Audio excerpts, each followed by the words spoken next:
আসসালামু আলাইকুম আরাহমাতুল্লাহ। প্রিয় ভিউয়ার্স, আজকের ভিডিওতে আপনাদের সাথে কসমিক গাল নিয়ে থাকছি আমি, এবং সাথে একটি সিরাম নিয়েও থাকছি। পাশাপাশি আপনার দুইটা উপাদানই আপনাকে আপনার রূপকে সজ্জিত করবে।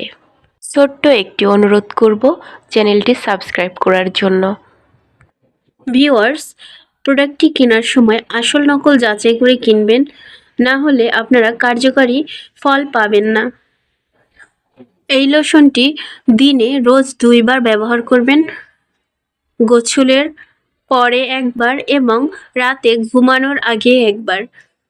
ভিউয়ার্স, ত্বক ফর্সা করতে কসমিক গাল ব্যবহার করছে এরকম অনেক মানুষ রয়েছে যারা কসমিক গালের উপর নির্ভর।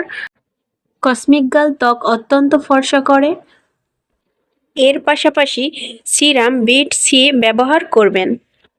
এটি একটি হোয়াইটেনিং সিরাম যা আপনার ত্বককে ফর্সা, সুন্দর ও উজ্জ্বল করতে সাহায্য করে। ভিউয়ার্স, সিরাম একবারই ব্যবহার করবেন, রাতে ব্যবহার করা ভালো, আর যদি দিনে ব্যবহার করেন তাহলে সানস্ক্রিন ব্যবহার করবেন সাথে। তাছাড়া অতিরিক্ত ব্যবহার করা ত্বকের জন্য ক্ষতিকর হতে পারে। 2 থেকে 3 ফোঁটার বেশি কখনো ব্যবহার করবেন না। ভালো থাকেন। ধন্যবাদ সবাইকে।